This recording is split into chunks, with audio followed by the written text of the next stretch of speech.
Whether you're a skeptic or a believer, join me, Rob McConnell, as together we'll investigate the world of the paranormal and the science of parapsychology here on the X-Zone Radio TV show on XZBN and the X-Zone TV channel on Simul TV. Since 1990, the X-Zone Radio TV show has been the place where people dare to believe and dare to be heard. Together, we'll investigate UFOs, aliens, ghosts, Bigfoot, psychic phenomenon, lake monsters, conspiracy theories, government cover-ups, the truth embargo, alien abductions, ESP, haunted locations from around the world, and so much more. With over 28 years of broadcasting and more than 4,500 individual guests, the X-Zone is truly a place where fact is fiction and fiction is reality, as evidenced by the credibility, integrity, and professionalism of the guests that we bring to our international audience. If you have seen a UFO, had a close encounter, seen a ghost, Bigfoot, lake monster, or a story that you would like to share or have investigated, contact me, Rob McConnell, by sending me your email to xzone@xzoneradiotv.com, or you can call toll-free 1-800-610-7035, extension 143, and on Skype, X-Zone Radio TV. For more information on the X-Zone Radio TV show with yours truly, Rob McConnell, visit www.xzoneradiotv.com or www.xzonetvchannel.com or simultv.com and xzbn.net. Until next we meet here in the X-Zone from our broadcast center and studios in Hamilton, Ontario, Canada, always remember, X-Zone Nation, keep your eyes to the sky and your heart in the light.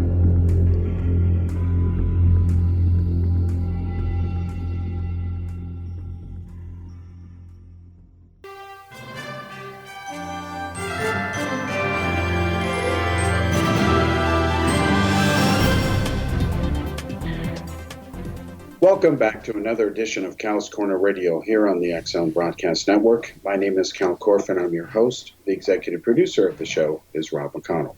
Folks, as I say at the top of each show, because it's true, we cover everything on the show from politics to the paranormal. Let's cut right to the chase tonight and give you an update on the outbreak of the coronavirus. Then we'll switch to an update and some issues regarding the current U.S. presidential election for 2020. All right, let's talk about the coronavirus. As everybody knows, there has been this outbreak of a virus called the coronavirus. It is a variation of the infamous SARS virus that struck in the early millennia. It comes from China, of course. And right now, over 60 countries have reported an outbreak of this virus, at least one person in that country impacted, if not dead. Folks, I don't know how to say this other than to report to you that it's going to get a lot worse before it gets a lot better. That a lot of countries and leaders are doing the right things, but there's only so much that can be done. For example, do you ground all flights worldwide? Would you even want to fly right now? Who knows? There's no simple answer. So it's going to get a lot worse before it gets better. It is inherent in the nature of this type of thing. And it doesn't help when you have different regimes. It's not all of them, but some of them are underreporting or misreporting the number of dead, the kind of breakouts that are occurring, and so on. There are even reports now, like in California, where hundreds of people are being at least watched. There's been a few dozen outbreaks, but again, this has an impact of hundreds of people. Weeks went by before some of these people were even tested. Weeks went by before somebody even figured out that they should have been tested. Again, you combine all of these elements and you have what's called collectively a recipe for disaster. You've got different countries racing with vaccines like Israel, the United States. You've got China applying for patents to go ahead and come up with a vaccine. Again, there's all kinds of stuff going on. What is known is that there is no way to contain this thing until a leg up is achieved as far as developing and then implementing a vaccine. And then there's the pesky issue that some people are getting reinfected again, even though they already had it. Either it's with a slightly different mutated variation of it. We're not sure. Again, it's a new type of outbreak in this kind of virus. It is not exactly the same as the SARS. although there are similarities again. Now, in the current issue of the X Chronicles newsletter by Rob McConnell, you will see that there is an article that exposes the origins of this virus. The short version is this. There was basically a little over 500 monkeys. I think the total was 505 who were rounded up from 2 different provinces in China. They were being studied for the virus because they carry it. It's natural for them to do it. It also makes them, deadly living carriers.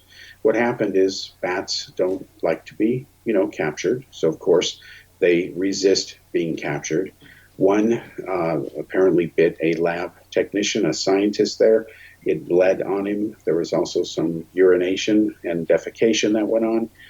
Combine all of that, the scientist was exposed. He was put into quarantine. It apparently wasn't long enough. He went to a meat market. It was only about 900 feet away, and then things got worse from there. There has been a paper that I quote from in the article that cites the main cause of it, and it also recommends that these labs, some of which are connected to a illegal and rogue Chinese biological weapons program, which officially does not exist. The paper recommends that these facilities not be built around areas where there's lots of people. That's common sense. It's kind of obvious when things like this happen. It's like if you have a nuclear power plant downtown, something goes wrong, then of course you can kiss downtown goodbye in any city. It, again, is inherent in the dynamics of this. So to make a long story short, you had President Trump. He says, don't worry, we're on top of it. He has assigned President Pence to deal with this epidemic that has broken out. Again, folks, I'm not trying to be an alarmist. I'm simply saying that it is going to get worse before it gets better. There are some issues and dynamics which have not broken loose yet. Hopefully they won't. But think about this. As I mentioned from day one, what about India? India is next door to China and Russia. Both Russia and China have closed their mutual borders, over 2,000 kilometers worth of common borders. India has shut down a lot of its borders with China as well. But India has not had a huge outbreak of this virus. It's amazing considering the amount of poverty and, of course, lack of hygiene as a rule culturally in society in India. Also keep in mind, again, that Beijing and Delhi, these 2 cities, which are capitals of China and India, they fight each other every year for the right to have the glamorous title of being the most polluted city on the planet. That's just a fact. That type of environment, that type of endemic pollution does not help contain, or let's say it doesn't inhibit the spread of this type of virus or any germs. Again, the level is much higher when you have pollution that shouldn't be there. And you can tell how bad things are in China by comparing the levels of pollution now in some of the cities that have been shut down because of the virus versus the way it was before. You'll see that the pollution levels have dropped by about 50% in some areas because industry has been shut down. When industry gets shut down, not as many coal factories are being burned in China. There is less pollution, and of course the air is better. Again, imagine the trade-off here. That's not quite the way to run an empire, but that's what they're doing. China, of course, is increasing dramatically the number of coal plants, hundreds of them. They're now the world's largest user and producer of coal to generate power. And they're a signatory to the Paris Accord because they say they care about global warming. So go figure. They're trying to have it both ways. Doesn't work, but that's what they're trying to get away with. India's right behind them. They're actively working to be number 2. The United States, of course, is dropping down to 3rd, maybe 4th in coal use in the world. All right, so that's an update. Again, it's going to get worse before it gets better. There's no other way to put it. It doesn't matter how thorough and good these efforts are by different governments. It's already reached a crisis point where the genie has, it's not going to be possible to put it all the way back in the bottle. So we'll see what happens. It's going to reach a point where it kind of stabilizes a little bit before it may go to another level. But right now, things are going to get worse. I'm just being real with you. All right, let's switch subjects now and talk about the U.S. presidential election. What we saw in the last 2 presidential debates with Mike Bloomberg finally present on the platform. In the first debate, it seemed like he really didn't want to be there. He was, let's call it, a low-energy candidate. He really got his you-know-what kicked in the debate, came in last, but the real loser was Joe Biden. he didn't, pull ahead from the rest of the pack. And we've seen this again and again. He has yet to win a single primary. Now, it's possible he may pull out a victory in South Carolina, but that doesn't mean that his campaign has turned everything around. It's actually in very serious trouble. In fact, if it were held today, let's say the nomination for president on the Democratic side, we would have two things. We'd have Bernie Sanders as the nominee, and he would go against, at this point, Donald Trump. At this point, both the nomination for Sanders and the nomination for Trump are theirs to lose. In other words, if Sanders does not become the nominee, it's his to lose. Same with Trump. He has no real viable opposition. Now, what's interesting on the Republican side is Trump either will or won't keep Pence as his running mate. Honestly, if it were me, I would dump Pence, and I'll tell you why. I think that Trump should have somebody like Nikki Haley as VP. Why not? She's awesome. And she's also positioning herself to likely run for the White House in 2024. She is starting to set up the right political advisors, associated with the right super PACs and so on. And of course, she is being bankrolled by the Heritage Foundation, which is a conservative think tank, and they're pretty powerful lobbying institute. I do support a lot of her views. I think it was wonderful and refreshing to see her tell the UN to tell it things that it didn't want to hear, like stop Jew hating, quit being anti-Semitic, quit lying to the world and having these so-called councils on human rights and women's rights when there's no women involved. Doesn't make any sense. Quit putting countries like Iran in charge of human rights councils on the UN when they execute homosexuals. Can't have it both ways. So she was a breath of fresh air. Other diplomats would just sit there and they might as well be chewing bubblegum because they really never say anything of substance. That was not the case with her, and it was very refreshing. So if I were Trump, I would say thank you, Pence, for, loyal 4 years, but, let's mix things up a bit. I would bring in Nikki Haley, and you would have the first woman in the U.S. as a vice president candidate, female. That would really bother Hillary Clinton, which I guess on this one example is a good thing. Never hurts to bug her over those kind of reasons. But that's the kind of ticket that I would have if I were Trump. Now, as far as Bernie Sanders goes, I don't know. I don't know who we could have as a vice presidential candidate. Any other candidate running for president on the Democrat side, in my view, horrifies me. I can't think of anybody that I would want to be a VP candidate on the Democratic side. Literally nobody comes to mind. Maybe there's somebody there, beats me.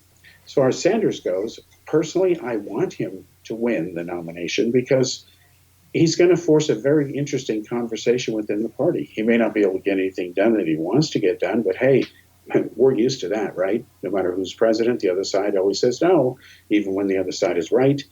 It's become that bad. And the conversation that he represents needs to be had. This includes about the deficit, the right of healthcare to be universal for everybody. But it's not, let's become a socialist country. He's not really saying that. And we'll talk about that in a moment after the break, because that has become the rallying cry in the election, which is, don't vote for Sanders because you're supporting socialism if you're doing that. Well, it's not that simple. And again, we'll come back and explain that after the break. Thanks.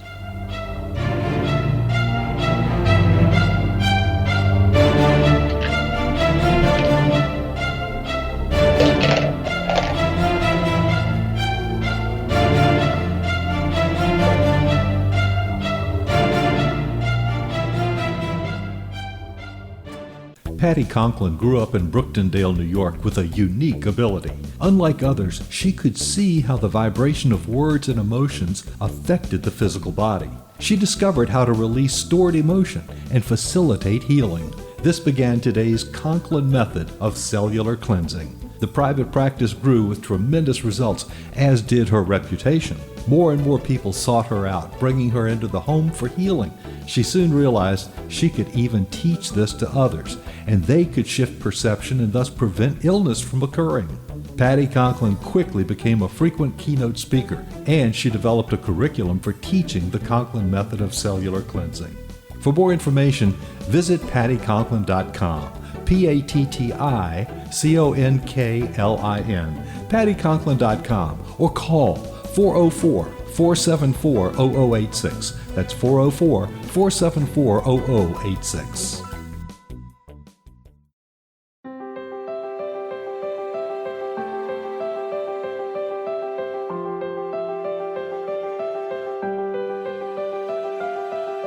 Mission Evolution is dedicated to the well-being of the planet and animals, as well as the evolution of humankind. One major factor threatening all three is increasing toxicity. Heavy metals and other environmental toxins are poisoning our bodies, deteriorating our brains, blocking our spiritual connection, and shortening our lives. Yet these poisons are extremely difficult to remove. I'm Gwilda Wiyaka, and I recently became aware of a product created from the marriage of nature and nanotechnology called Vitality. It's formulated from zoolite, whose crystalline structure binds toxins, gently carrying them out of the body. The light is only as clear as the window through which it shines. Clear your body, shine your light into the world. Visit vitalityhappens.com for a 20% discount. Enter code PATHHOME.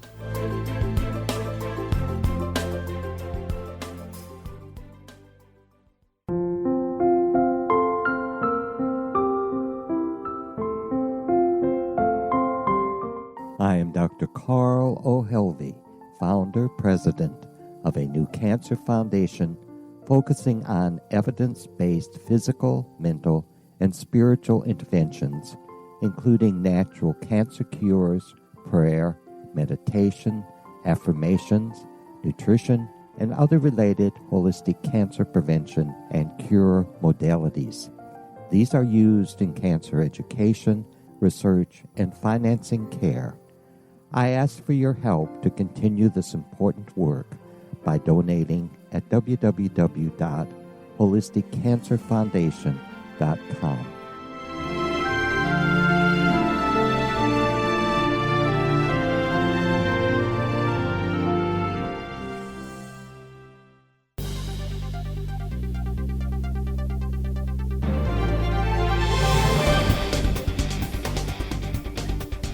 All right, welcome back to the second segment here on Kal's Corner Radio on the X Zone Broadcast Network. My name is Kal Korff, and I'm your host. The executive producer of the show is Rob McConnell. All right, let's talk about the 2020 U.S. presidential election. As I mentioned before, I want Bernie Sanders to win the Democratic nomination because no matter what happens, although I'd love to see a Trump-Sanders debate, one side would bury the other in facts and statistics. The other guy would bury it in sound bites. That would be hilarious. Anyway, I'd like to see them debate. Sanders is forcing a series of issues to a head, which the other politicians are ignoring. They wouldn't even be talking about if Bernie Sanders was not in the race. Now, let's start by talking about what I call the S word, socialism. I don't like socialism. I think history has proven that socialism does not work. But it doesn't help people trying to understand what's really going on regarding that word, what people are meaning when they use it and misuse it, when the people who banty it around like it doesn't really mean anything, or they keep moving the goalposts. So let me break down for you what socialism really means and why the current debate about it is kind of pathetic. We'll come back to that in a moment. Socialism simply means that the government, I repeat, the government controls all essential choke points in a country's economy or in that nation.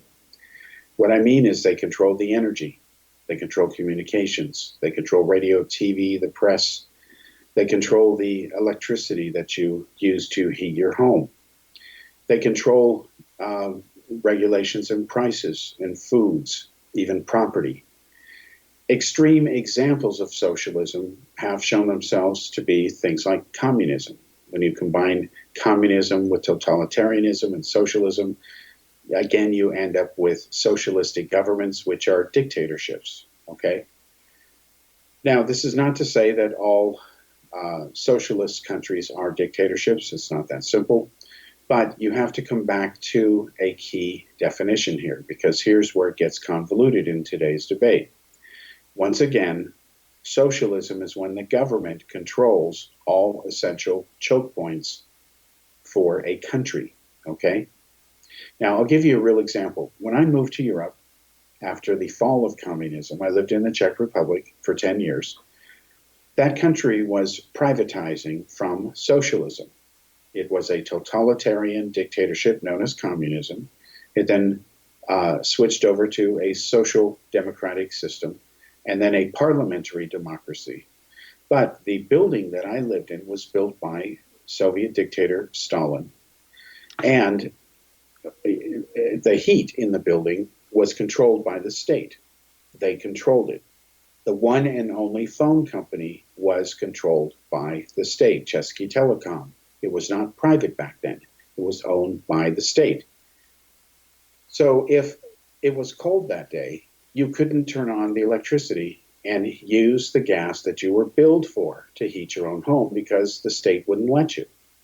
Why? Because the state controlled when they turned on and off the gas. And they had a simple rule. If 3 days in a row went by and the temperature was below a certain degree, it was considered cold enough for them to justify turning on the heat so that you could turn on your radiator in your living room to heat your place. If the third day it was warmer, the meter would start over and you wouldn't get heat that third day, even if you had 2 cold days in a row. That is socialism.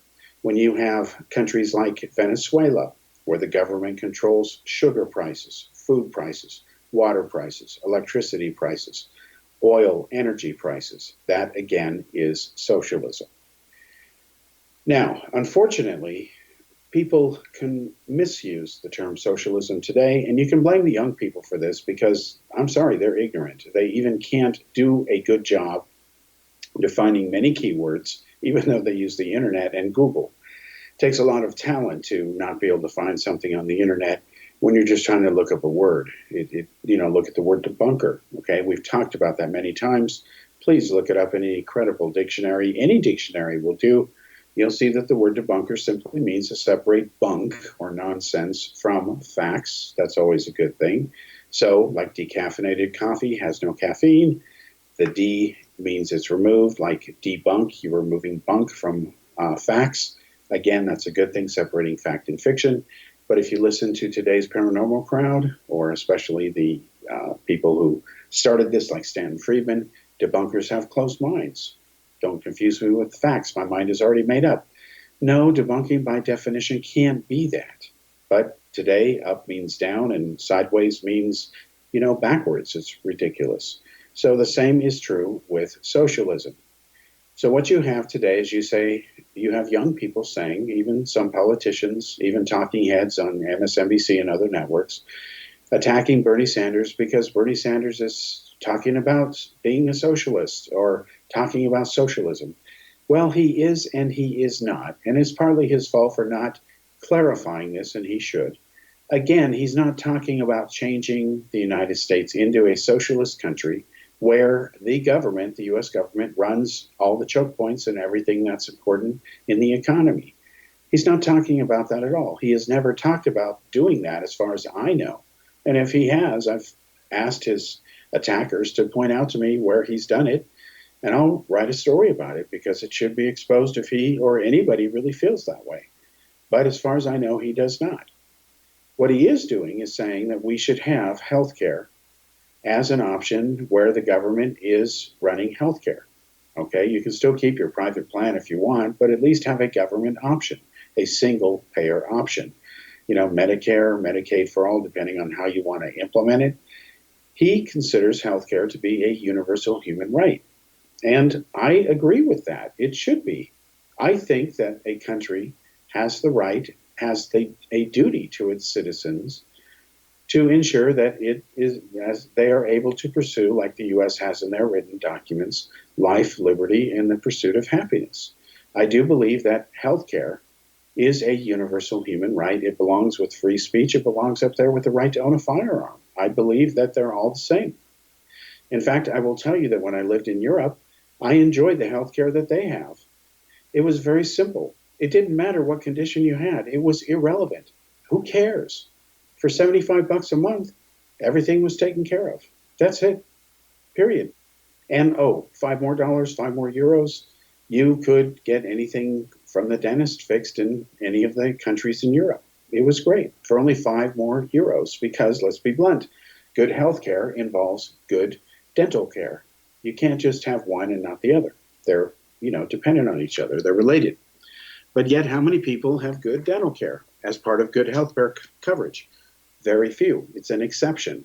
And it's pathetic that, good dental care suffers as part of good healthcare plans. So I believe that that type of system should be used. Everybody pays, say, $80 a month. That's it. Doesn't matter what you have. It's irrelevant. Everybody gets treated, gets cared, whatever. It works. And it shows over time that people get healthier. And it does work. And I think that's the way to do it. You don't have these co-payments, or if you do, it's a maximum of $5. It works, folks. I've seen it done. I've been a beneficiary of it. I highly recommend it. And unfortunately, as long as you've got Democrats and Republicans running the country into the ground, you're never going to see it. I don't know even if Sanders gets his way, how they're going to implement it, but I have no faith that they're going to do it properly. But it'll be better than what we have now. But what we have now really is nothing. So I guess something is better than nothing. And yes, it's reached the point where we have to lower our standards down that level to say that, yeah, something is better than nothing. And I've heard that from Obama supporters. If I had a dime for every one of them that said, well, Obamacare is better than nothing. Well, yeah, but I never said it wasn't better than nothing. Nothing is nothing.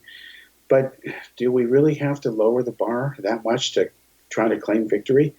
How about we just do it the right way to begin with? That would be a nice, new, fresh, original concept.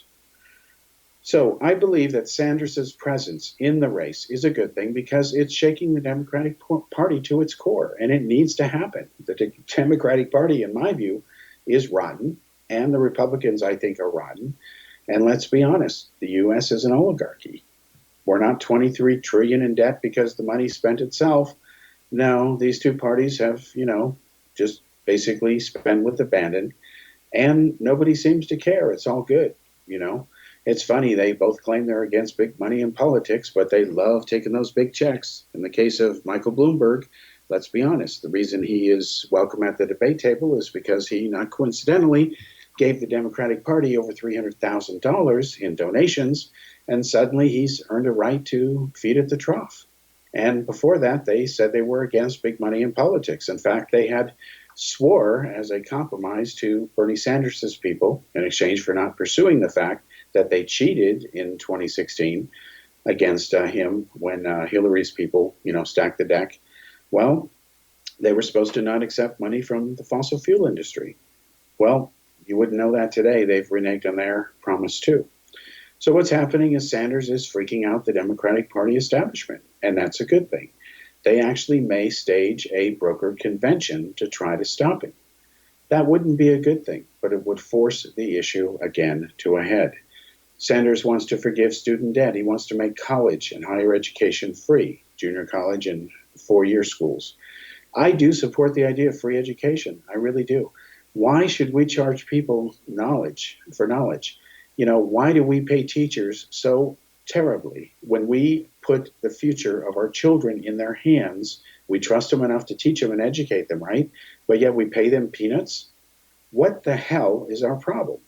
I've never understood it. I think policemen, ambulance workers, fire department, teachers, pilots, all these key people that run the infrastructure, that make society what it is, that, keep everything running as it should, things we depend on, they should be paid fair wages and, paid for the great jobs that they do, because without them, we don't have society.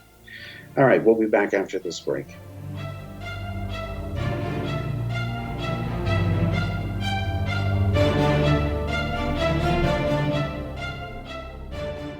Audience, if you have seen a UFO, had a close encounter, seen a ghost, Bigfoot, lake monster, or a story that you would like to share or have investigated, contact me, Rob McConnell, by sending me your email to xzone@xzoneradiotv.com, or you can call toll-free 1-800-610-7035, extension 143, and on Skype, X-Zone Radio TV. For more information on the X-Zone Radio TV show with yours truly, Rob McConnell, visit www.xzoneradiotv.com or www.xzonetvchannel.com or simultv.com and xzbn.net. Until next we meet here in the X Zone from our broadcast center and studios in Hamilton, Ontario, Canada, always remember, X Zone Nation, keep your eyes to the sky and your heart in the light.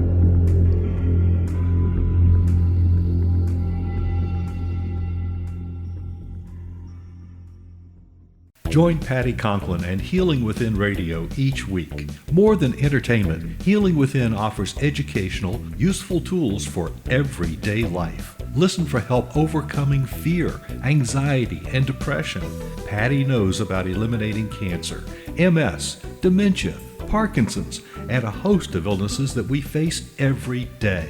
Life can be good. Life is good. All you need are simple tools to start changing your life. Start right now by visiting pattyconklin.com, PATTICONKLIN. No matter where you are in the world, you can work with Patty through Skype, phone, or in person, visiting one of her retreats in Georgia. Visit pattyconklin.com today or call our offices at 404-474-0086. That's pattyconklin.com or call 404-474-0086.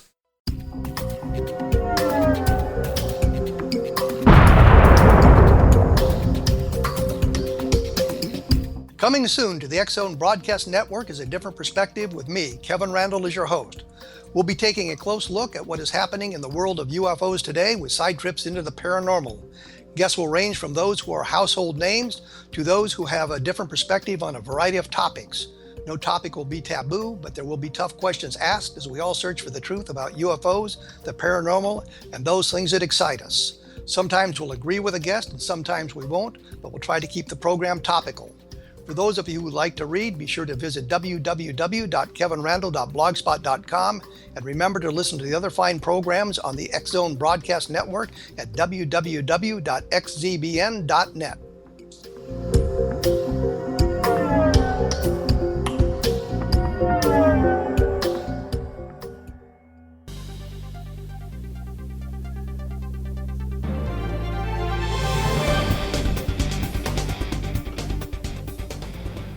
Welcome back to the third segment here on Kal's Corner Radio Show on the X Zone Broadcast Network. My name is Kal Korff, and I'm your host. The executive producer of the show is Rob McConnell.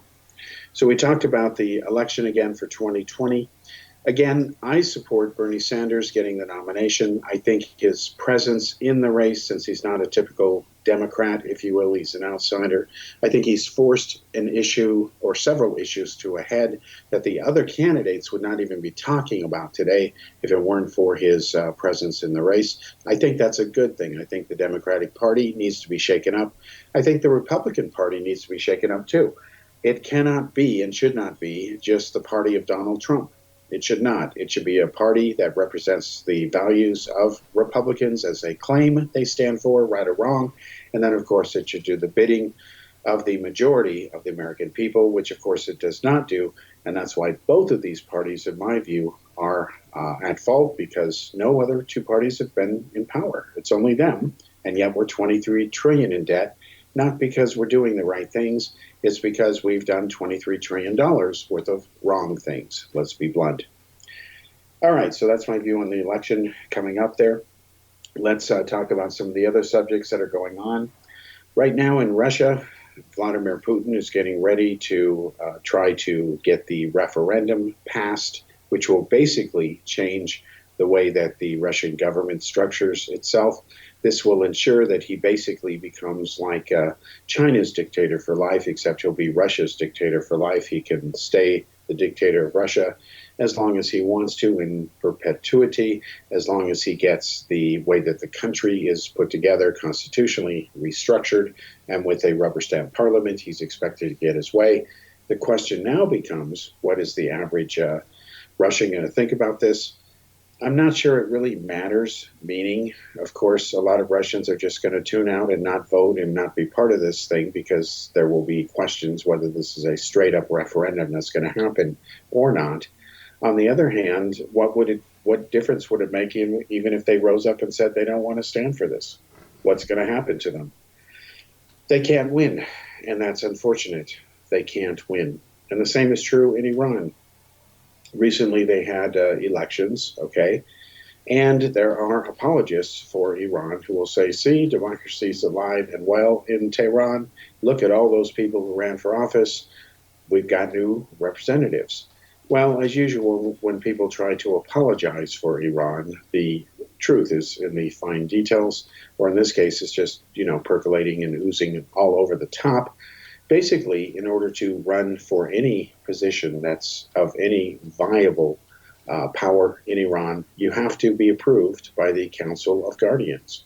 That's it. If you're not ideologically pure, spiritually pure, or they don't love you enough, whatever their criteria is, you're not going to get the nod to run for office. They'll disqualify you. So what happened in Iran is thousands of people applied to run for office. About 7,000 of them were disqualified. They weren't good enough, they weren't pure enough, they weren't radical enough. Insert your excuse. The point is, the people that really run Iran and are running it into the ground, the Ayatollahs, these people were too radical, so they weren't allowed to run. So the so-called reformists lost because they were not allowed to run and have any contests to see who would win.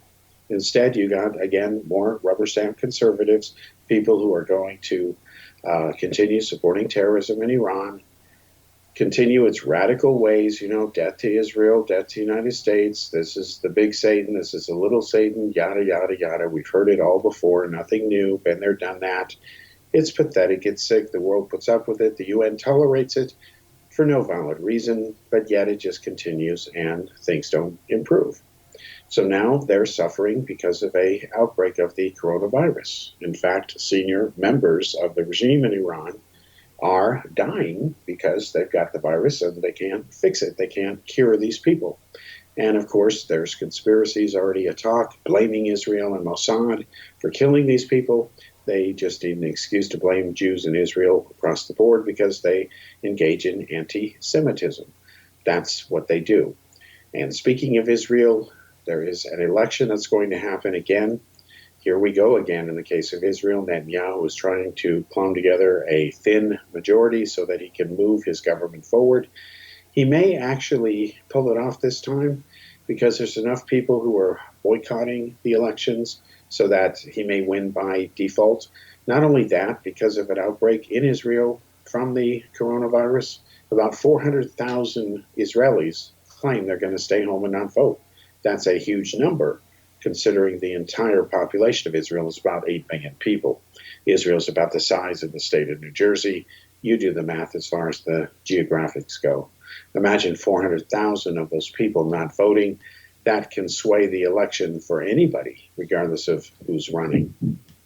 All right, as other things happen in Israel as well, you'll see, again, further progress being made between, let's say, I won't say, it's not reparations, it's basically a revisit of history. You're starting to see for the first time Arab countries come out and say, this Palestinian thing is not going to happen. We don't support this type of behavior, these suicide bombing attacks, acts of terrorism against Jews, acts of terrorism, period. It's wrong.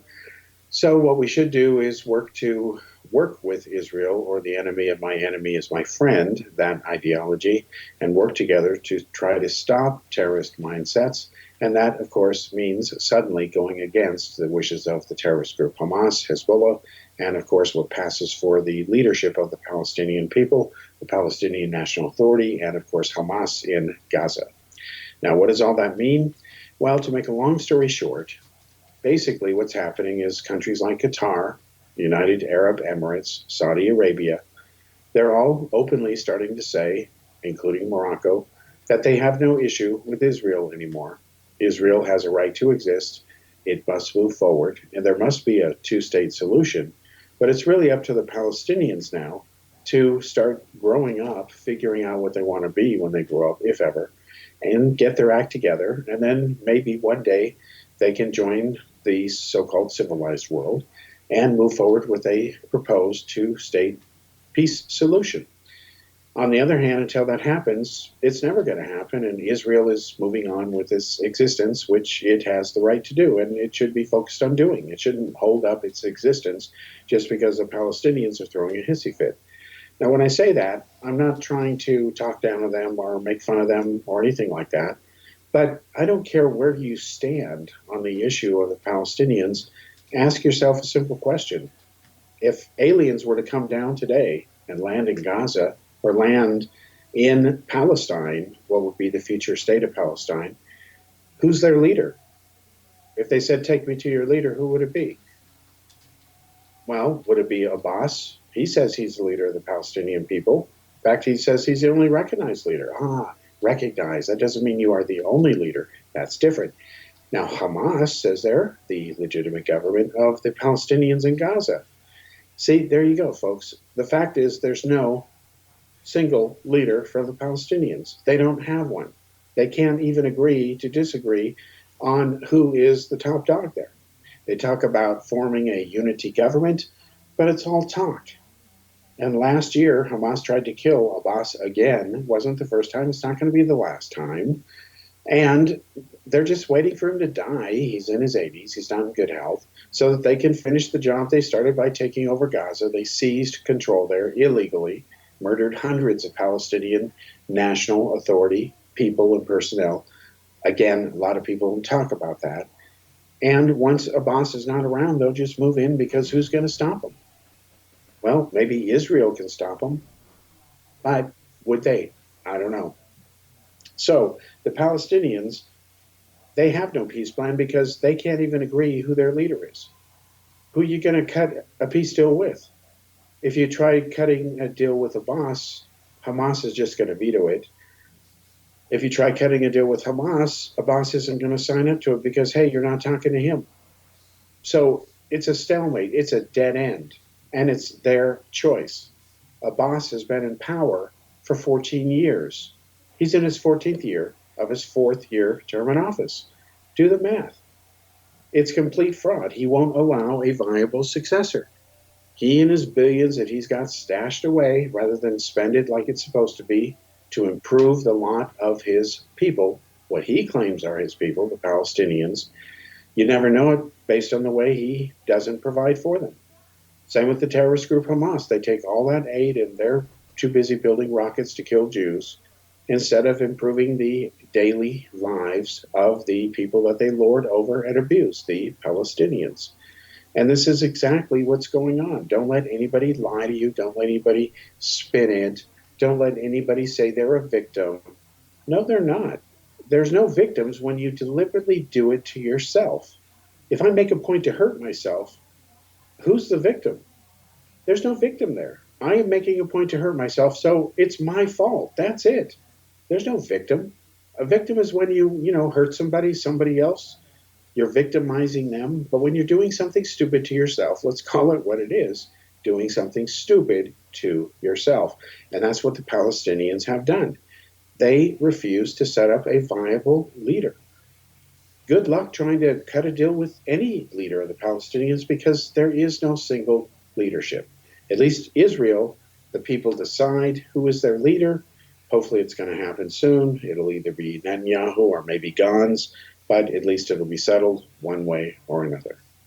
All right, after this commercial break, we're going to come back and wrap things up in the last segment, and we'll be back. Thank you.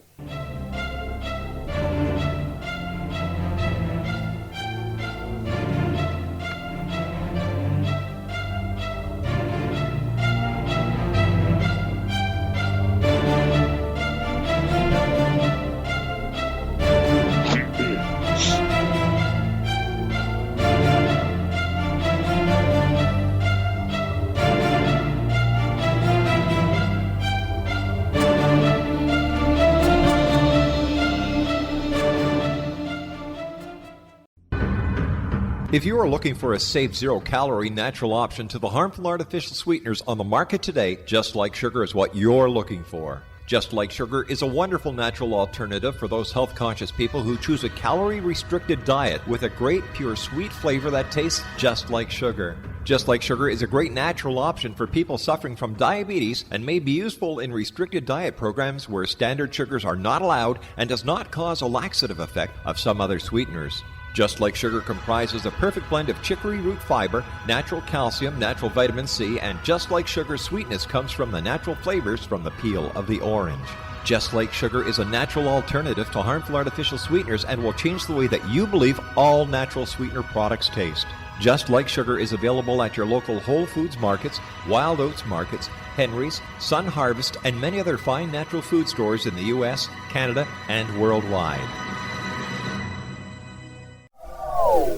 They are here, and they've been here for thousands of years, making their presence known in the shadows. They might be seen by a lonely motorist on a deserted road late at night, or by a frightened and confused husband in the bedroom he is sharing with his wife. But who are they? What do they want? Why are they here? Perhaps most concerning, has the government been aware of their presence all along? The new book by Ellie Marzulli, UFO Disclosure, the 70-year cover-up exposed, delves into the world of UFOs. Can full disclosure be soon? Order now and receive a free hour and 37-minute DVD on the UFO phenomenon. UFOs are real. Get both the book and the DVD, a $40 value, for only $19.99. To order your book and DVD today, go to lamarzulli.net. That's LAMARZULLI.net. You have heard of the X Zone? Now watch it on Simul TV, plus 500 video games, live TV channels, free video on demand, worldwide, and more. Does this sound like tomorrow's television? Well, it is, but you can have it today, right now. It is Simul TV. Simul TV offers what the others only wish they could provide. 15 exclusive channels like X Zone, sci-fi, and horror. We are worldwide. No other provider offers that. 500 built-in video games. No need to have an extra expensive system. We have them included. Free video on demand. Live streaming events from around the world, interactive online network, and much more. Tomorrow's TV today. Simul TV. Sound too good to be true? Well, it's not. You can have Simul TV today. Sign up at simultv.com. Do it today.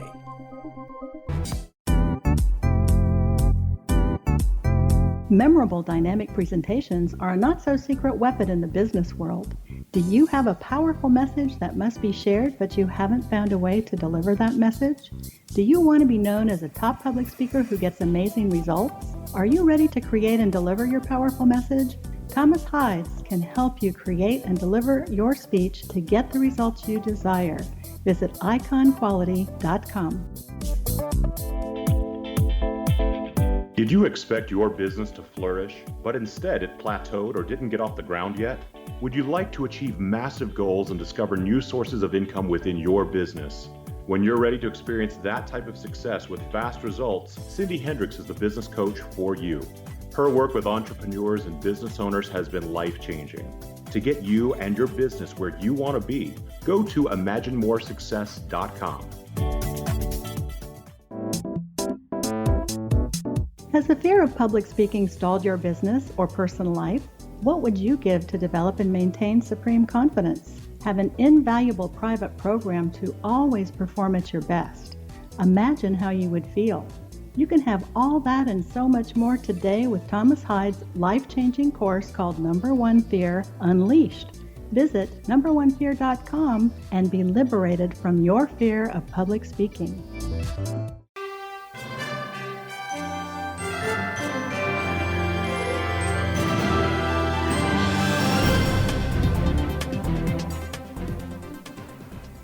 All right, welcome back to the fourth and final segment here on Cal's Corner Radio Show on the X Zone Broadcast Network. My name is Kal Korff, and I'm your host. The executive producer of the show is Rob McConnell.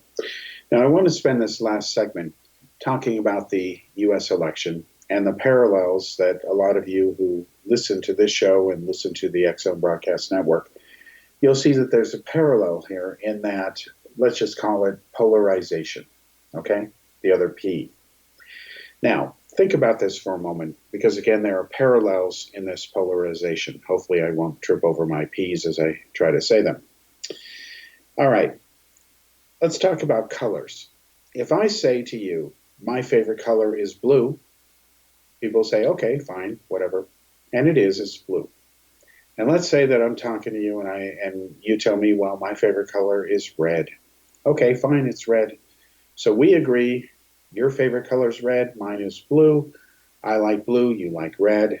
Okay, but we don't hate each other over the fact that I like blue, you like red. We disagree over what our favorite colors are. We disagree over why we may like them, but we're still friends. We can still joke about it, whatever. You can go buy red stuff, I'll buy blue stuff. Nothing changes, okay? We grow actually from that exchange. We learn about each other. I learn why you like red, you learn why I like blue. Fine. Now, take the issue of politics. It's not the same, even though it should be. Same principle, okay? The press is full of stories where some Trump supporter is wearing a Trump hat, and it may say MAGA, making America great again, or whatever slogan the Trump campaign is going to, use. Fine. They use slogans just like other people do. All right, fine. But you'll read reports where a person wearing a Trump supporter hat, MAGA, whatever, that person gets attacked. They get beat up. Maybe their hat gets stolen, gets ripped off their head. They get punched. The point is there is an act of violence committed against that person because they support Trump, and the person deciding to get violent thinks that they have the right, otherwise they wouldn't have done it, to get violent against somebody that they disagree with. And that is where the problem is. The problem is the person who thinks that they have the right to get violent just because this person supports Trump and they didn't. That doesn't mean you have the right to take a swing at somebody, but that is what's happening. It's also happening in the other direction. You've got the far right talking about, using racial slurs. Racism doesn't belong anywhere in anything that claims to be valid. In fact, I try to remind people that there is only one race, human. That's it. If somebody has different color skin, and everybody's skin color is different, that's just genetics and environment. I can tell you, having lived in different parts of the world, your skin does change colors. I've experienced it myself. Believe it or not, my skin got darker spending time in Nevada than it did years in India, even though the sun is stronger in India. Well, go figure. Tell my skin that. I can only tell you what happened to me. Doesn't mean it happens the same way to everybody. And so-called white people are about 5% of the world's population. Get used to it, folks. Most of the people in this world are of color. Well, that's just the way it is. Get over it. It's just genetics. Any other claim is racism. So I understand that there are people who say, well, there's the German race, the Aryan race, the Chinese, the Japanese, the Hispanics, the Indians, Latinos, whatever.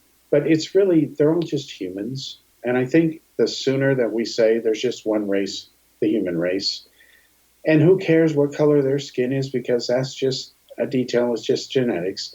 I think if we made that leap and changed that mindset, I think it can only help things. It's not going to solve a lot of things, and I'm not saying it would. It's not a silver bullet, as they say, but it certainly isn't going to hurt if we start saying, there's only one race, human race. And I feel the same way about genders. We've talked about it before. Please don't tell me there's over 100 genders, because there's never going to be over 100 genders. You've run out of too many to dice and slice at that point. Basically, you've got male and female. It's binary. Deal with it. When I hear, and we've talked about it before, we did, I think, 2 or 3 episodes on this, a gender called transhuman, which means you're beyond human. Yeah, right. Well, good luck with that. As long as you're human, you can't be beyond human. You're human. So there's no trans anything. You're just not going to be beyond human because you're only human. Just deal with it. Again, it reminds me of the stupidity of, Billy Meyer cult followers who say that, Pleiadian hybrid children are being made. No, they're not. They're just people, and no DNA test in the world is going to show that they're hybrid anything, because they're just people. It's just a lie. And don't tell me it's true that there's hybrid children out there, Pleiadian human hybrids.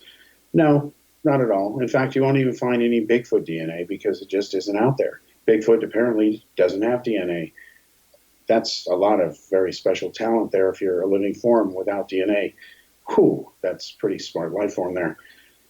Don't know how they pulled it off, but people who believe in that stuff have to try to have it both ways. So what does all this have to do with polarization, binary, talk about debunking, talk about politics? It has to do with everything. We've reached the point where people, when they disagree, they want to get violent on you. And that used to be confined to what we call the fringe. But now it's become mainstream, and that's really pretty pathetic. It really is. I remember just seeing, after Bernie Sanders won the Nevada caucus, you had talking heads on the liberal, so-called progressive, tolerant media. You had people like Chris Matthews, a very famous guy. He, remember him years ago, he just talked about how Obama, watching him, gave him a thrill up his leg. Okay, whatever. Well, he was comparing Sanders, who's Jewish, to being Hitler and a Nazi. It just is ridiculous. When people compare Donald Trump to being a Nazi or like Hitler, it is pathetic and it's ridiculous. Trump cannot be like Hitler. He can't be a Nazi. He loves the Jews, therefore he disqualifies himself. His daughter's Jewish. His son-in-law is Jewish. He loves Israel, says it has a right to exist. Move the friggin' capital of the U.S. Embassy to Jerusalem, where one can argue it does really belong. So it just doesn't fit, but yet people will stick this Hitler term and analogy and just pin you on it. And the moment that people start misusing basic terms like that, not only do they insult the real war dead and victims of Hitler's genocide and of World War II, but they're really insulting your intelligence by thinking you might actually be stupid enough to believe these analogies. And if you are, then I guess you've proven their theory that you are dumb enough to believe it, and then I just hope you don't go vote. That's my honest view. So, again, be aware of people who will say that Trump is Hitler, he's behaving like Hitler, he is Hitler, he's a dictator. No, he's not. You can vote him out of office anytime you want. That's one thing dictators you can't do. You can't vote them out of office. That's one of the reasons they're called dictators, all right? You can vote Trump out anytime you want. You've got until November this year to do it, folks. It's a date with destiny. If you want to vote him out, go for it. So he can't be a dictator because he's not, and he's not Hitler either, so stop doing that. Quit using and misusing the word debunker. It doesn't mean what people like Friedman and others have falsely claimed. Use your dictionary, folks. There's a reason that book exists. There's a reason these terms and concepts exist. If somebody wants to vote for Bernie Sanders, that doesn't mean he's a commie automatically, okay? Ask him if he's a communist, but start with yourself. Do you even know what a communist is? Probably not, at least based on what I've seen people use this attack on Sanders' proponents. They don't even know what communism is, and most of them can't even tell me what the Cold War was about and explain it properly. A lot of them weren't even alive then. Well, then don't talk about it if you don't know what you're talking about. So again, just because he wants universal health care does not mean he's a socialist. We used to call that concept responsible government. In fact, Franklin Delano Roosevelt, a Democrat who created Social Security, there's the S word, he called it the New Deal. It was part of New Deal legislation, a new deal, a new agreement with the American people. Well, we need a new deal. We need a fresh new deal. We need a newer deal, one that can accommodate and adapt for the times of today. And one of them is absolutely universal health care. Another issue, too, is, of course, the cost of education. It has gone way through the roof. The means to repay it without having draconian terms just doesn't exist for a lot of people. There's the issue of paying people a better wage for some of the jobs that they do. I've never believed that a minimum wage job should be a livable wage. There's a difference between minimum wage and livable wage. They're distinctly different things, okay? Therefore, giving everybody $15 an hour to flip a burger is not going to solve a lot of the problems.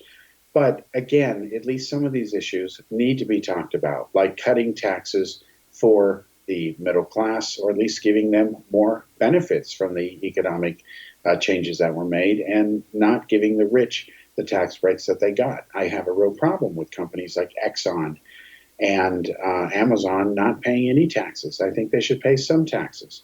Now, legally, if they can't, okay, fine. They did it legally. God bless them. Why do we have a system that lets them get away with paying no taxes? Why do we have subsidies for the communist Chinese government? They don't need the money. Let them pay for their own way. And why are we giving subsidies to oil companies? They've got the billions to continue exploring oil. It makes no sense to me. All right. We'll be back next week for another episode of Kal's Corner Radio here on the X Zone Broadcast Network. My name is Kal Korff, and I'm your host. Thanks for joining me. We'll be back again next Friday. Take care.